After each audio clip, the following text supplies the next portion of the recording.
Bom dia, boa tarde, boa noite. Sejam muito bem-vindos ao MBCV Cast. Toda segunda-feira pela manhã, 9 horas da manhã, nós temos uma conversa com o apóstolo Neuci José Rorato. Ele é presidente do MBCV, Ministério Batista Cristo é a Vida, em Novo Hamburgo.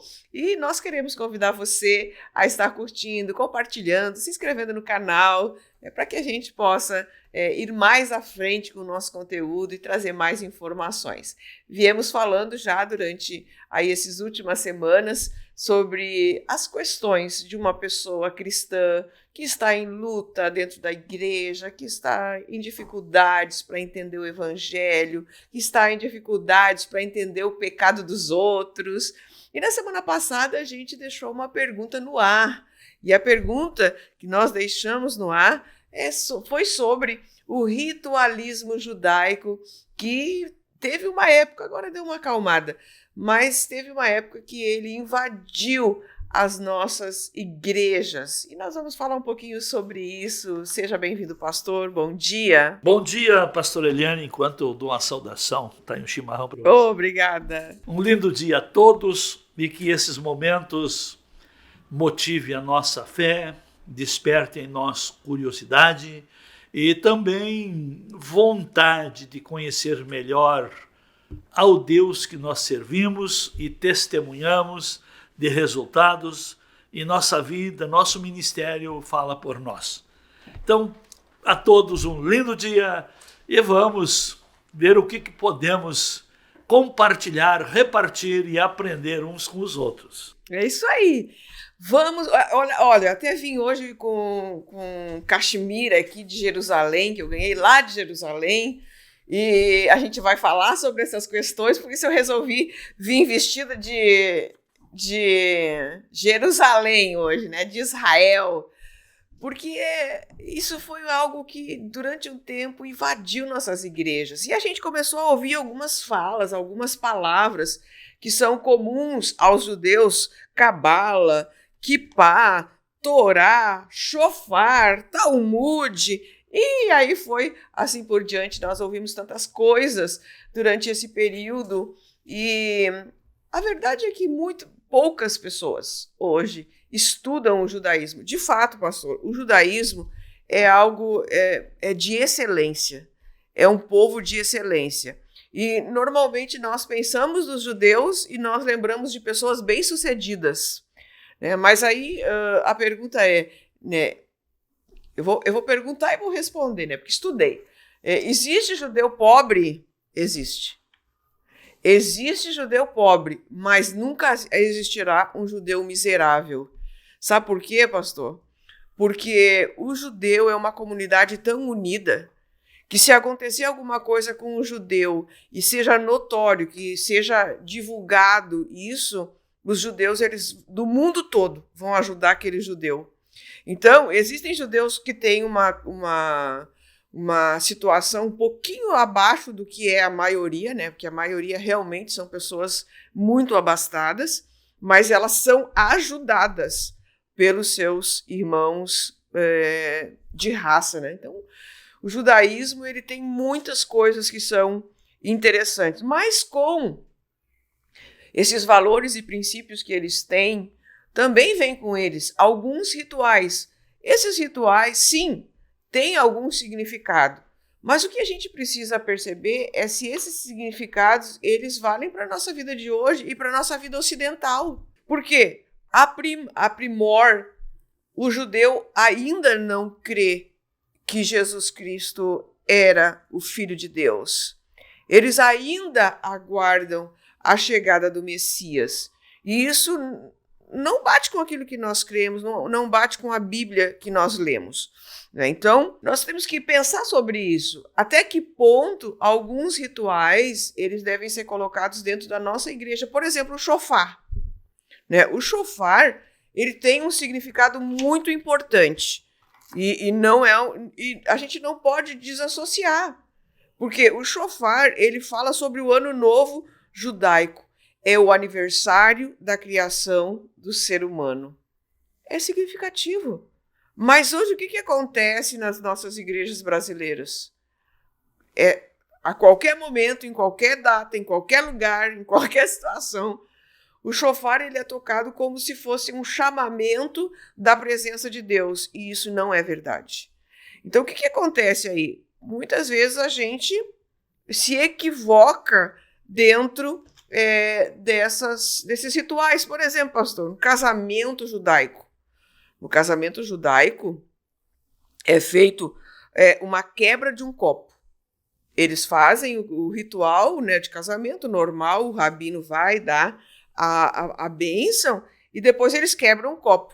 Mas isso tem um significado, e um significado bem interessante, que é a lembrança da destruição de Jerusalém e a alegria pelo recomeço de uma nova fase de vida. Ok, mas nós brasileiros não temos isso no nosso ritual. O uso do quipá é outra coisa que muitos que não são rabinos, porque existem muitos rabinos no Brasil, que se utilizam do quipá, porque isso faz parte da cultura deles, né? Mas existem muitos pastores hoje no Brasil que usam o quipá. Qual o significado do quipá? Que é aquele paninho que põe aqui em cima, né? Para quem não está sabendo do que eu estou falando.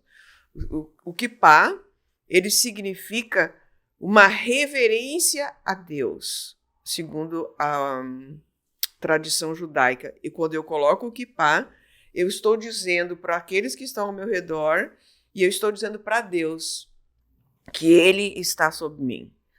É ruim? Não é ruim. Mas a gente precisa ter essa noção do que de fato revela a nossa fé ou que sustenta a nossa fé. Então, por isso que a gente semana passada começou, e essa semana a gente vai continuar falando, né, sobre essas questões. O pilar do judaísmo é o que você não gosta que façam para você. E aí, pastor, podemos trazer para dentro da nossa igreja todas essas questões judaicas? Podemos trazer para dentro da nossa igreja os princípios e valores e deixar os ritualismos e os significados para trás? Como que a gente faz? Como igreja, nós vamos fazer isso? Trazer o ritualismo judaico é voltar para trás. É querer viver um tempo sem a graça. Todos esses rituais, ou esses ritualismo, foi usado como simbolismo, como lembrança, como marca, como um princípio até de obediência, de reverência. Isso valeu, teve a sua validade, a sua importância até Cristo.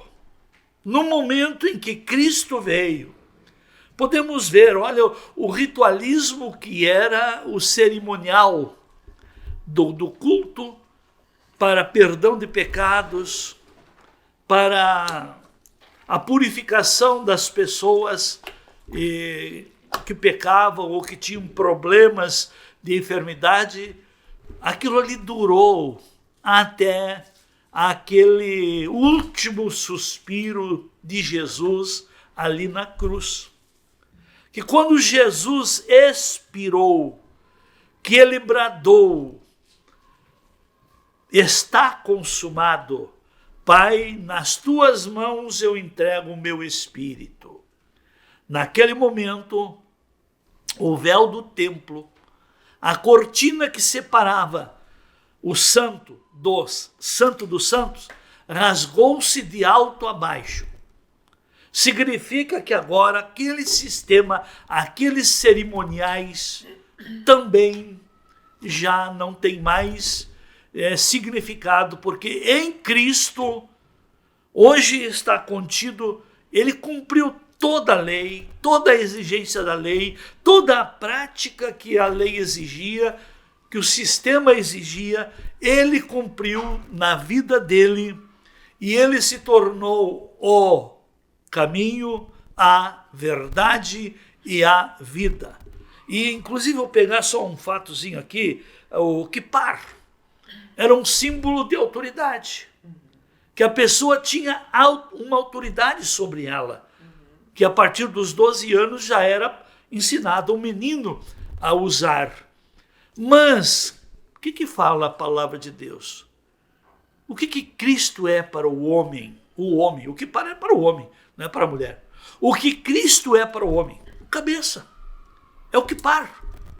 Então, quando a pessoa volta ao passado, é porque o que Deus ofereceu para o presente não é levado a sério. Eu, brincando, eu já disse aqui que eu já tive 2 vezes passagem livre, paga para ir a Jerusalém. Não fui. Porque a minha experiência nessa minha trajetória de vida, nas minhas observações de lideranças que voltaram a judaizado, e que as paredes não ouçam, tá? Que não vire fofoca isso. A igreja de quem se ajudaizou não melhorou, não aumentou em salvação de vidas, não melhorou em manifestações de dons, de ministérios, não aumentou o amor para com o perdido, o seu crescimento evangelístico, de pregar o evangelho a toda criatura. Então tem muita coisa aí que é voltar ao passado. E isso atrasa a vida. Observe uma família que quando se reúne e o assunto é só o passado. Aquela reunião, aquele expediente de estar reunido, só mexendo no passado, projeta melhor a família? Não! De maneira nenhuma. A igreja que se ajudaiza, ela está perdendo a graça. Porque a própria palavra de Deus diz: aquele que quer se justificar na lei, da graça cai. Então, pastora, não sou contra, mas não sou... A favor. Não sou retrógrado. Eu lembrei agora por que a gente tocou nesse assunto. Por conta de que eu falei sobre o atendimento que eu fiz, que o pastor disse que os irmãos eles teriam que ir para o casamento ser legalizado, realmente deveria ir a Jerusalém para casar. Né? E depois disso a gente ficou ainda conversando nos bastidores e nós lembrávamos de que, creio eu, há uns 10 a 15 anos atrás também entrou no Brasil uma onda de que um segmento pastoral de um determinado líder religioso brasileiro, evangélico, aquele segmento que seguia aquele líder, os pastores precisavam ir a Jerusalém uma vez por ano. Uma vez por ano. Sabe por quê, pastora? Quem é que organizava a caravana? Essas caravanas é Israel.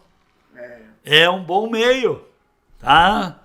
Como o meu meio não é ganhar dinheiro, é o evangelho, é o meu chamado, é cumprir o meu ministério, então eu fico com a graça. Mas, assim, não querendo desfavorecer, porque o judaísmo, os princípios, da onde vem o judaísmo? O judaísmo vem da tribo de Judá.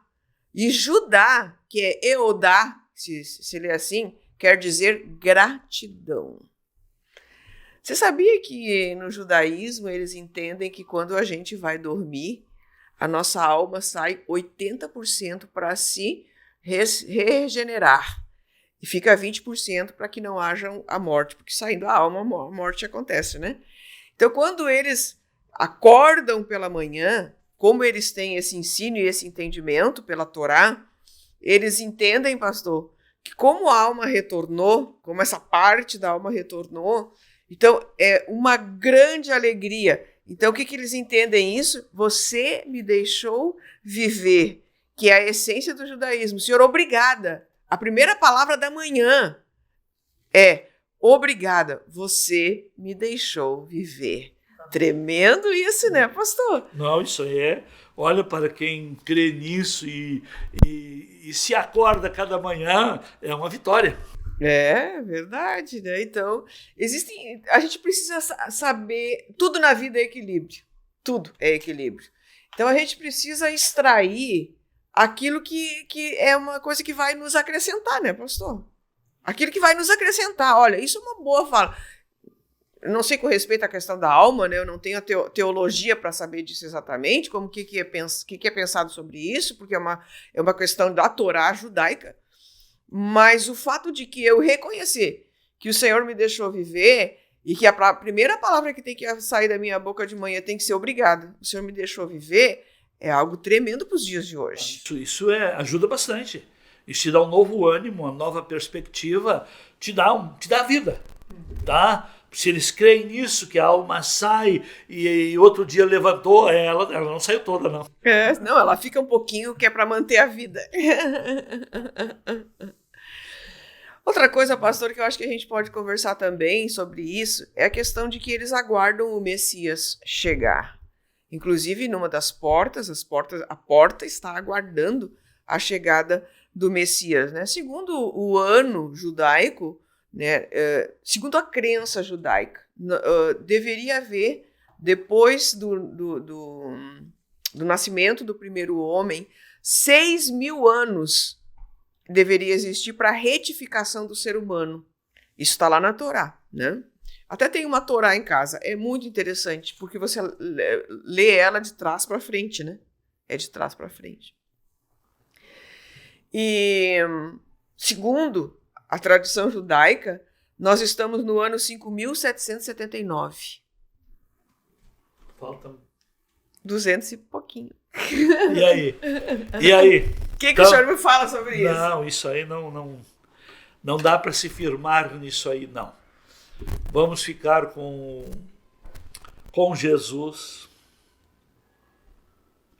Ele veio, cumpriu o seu ministério, deu a sua vida, ressuscitou, e o que me firma muito mais no Novo Testamento, na Bíblia, na graça, é o que Jesus já fez, foi real.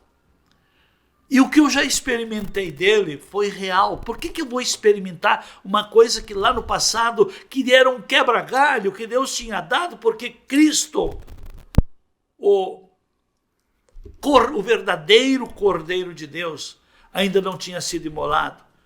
Então antes tudo eram sombras. O que é uma sombra? A sombra te dá a imagem do que está vindo. Tá? Quando você vê uma sombra, você está num lugar bem amplo, olha para cima, está passando uma nuvem. Quando vê uma sombra à beira da estrada, é porque passou algo. Então as coisas do Antigo Testamento eram sombras do que viria, mas quando viria o verdadeiro, aquelas sombras apenas davam indício.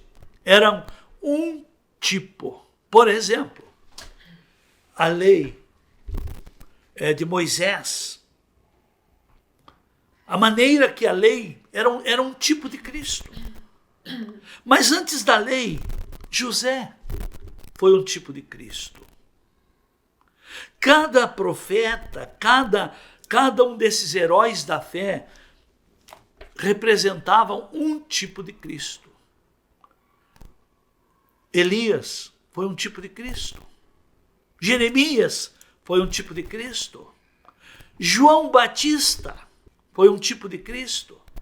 Só que em Cristo, agora nós podemos ver, está a lei. Se como Jesus cumpriu toda a lei. Em Jesus estão os milagres de Elias. Em Jesus está o amor e as lágrimas de Jeremias. Em Jesus está o anúncio do arrependimento e da vinda do reino de Deus. Então por que eu vou agora voltar ao passado se eu tenho um modelo completo. Eu agora pegar coisa que apenas faziam sombra, que anunciavam algo melhor. Jesus é o melhor, o cabeça, a verdade e a vida. Quantos tipos de cerimoniais a lei ensinava, o judaísmo realizava? Hoje há um só tipo. Hoje chegou o nosso entendimento que nós fomos criados para sermos a alegria e o louvor da sua glória. Fomos criados e somos lembrados a não nos esquecer de nenhum só de seus benefícios. Então, meus queridos, buscar o passado é estar vazio do presente. É não considerar Jesus o suficiente, eu acho. Exatamente, disse tudo. Então, assim, eu estou aqui com esse Cachemir de Jerusalém. Só isso. Ele não tem nenhum sentido. Ele não vai me cobrir. Ele não vai me dar uma autoridade espiritual. Ele não vai fazer nada disso. É só uma Cachemir. Então, a gente precisa ter muito cuidado para que a gente não transforme em ídolos aquilo que é simples, aquilo que é normal. Mas, pastor, uma palavra assim agora para aqueles que hoje têm se enganado com isso. É pecado a pessoa trazer para a sua igreja, falando agora a nível de liderança, esses tipos de símbolos, candelabro, a arca da aliança, e etc, e etc. Usar kippá, enfim. O grande problema que se criou e poucos se apercebem, que o religiosismo ou é tudo ou é nada. Existem 3 vontades, ou 3 maneiras de avaliar cada coisa. Tem a vontade diretiva, tem a vontade permissiva e tem a vontade maligna. Quero dizer, não é pecado. Eu considero pecado o que é maligno. São coisas permissivas, tá? Por exemplo, Deus te dá uma solução melhor hoje. Deus quer te preparar para você ser mais interativa hoje. Não, eu não quero me preparar, eu não quero aprender novo, eu vou seguir a linha que eu aprendi lá, que eu trago como herança. Então, é isso aí. Então, se apegar ao passado, que o Senhor mesmo diz que essas coisas velhas já passaram, que o Senhor mesmo diz que Jesus veio para o que era seu e os seus não receberam. E aí? E ele deu agora para quem o recebe o poder de se tornar filho de Deus. E uma coisa interessante, sendo filho, a pessoa é herdeira. Ela herda tudo. Então, o judeu, ficar no judaísmo, ele vai ter que lutar pelas obras. Pelas obras. E agora, será que você consegue se salvar por suas obras? Não. Nós somos salvos pela fé. Então, pela fé em Jesus, nós somos perdoados, curados, restaurados, libertos. Então, através de Jesus, a natureza divina, ela brota de dentro para fora. O judaísmo é querer produzir melhoras de fora para dentro. Não é o caminho. Olha como o judaísmo tentou atrapalhar a fé e o ministério de Jesus. Quando Jesus curava no sábado, barbaridade. E já condenavam Jesus porque ele estava desrespeitando. O homem não foi criado por causa da lei, mas a lei por causa do homem. Então, a lei não está acima do homem. Quero dizer que o ser humano está acima de qualquer ritualismo. O seu relacionamento pessoal com Deus, a sua identidade, a sua identificação do seu espírito com o Espírito de Deus está acima de qualquer cerimonial, de qualquer ritual. É para isso que devemos olhar. Esses rituais, como falei no começo, trouxe melhoras para a igreja que implantou, que colocou dentro da própria igreja todo o simbolismo. Uns 15 anos atrás, eu fui convidado para pregar numa igreja aqui do estado, que era bem ajudaizada, tinha ido muitas vezes a Jerusalém, e eu fui pregar. Bom, passava em frente e não se via que era uma igreja. Mas quando entrei lá dentro,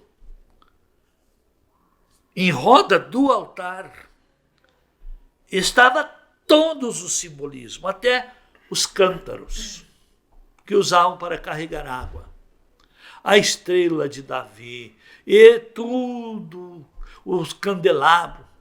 Mas olhava para a parede, não tinha janela.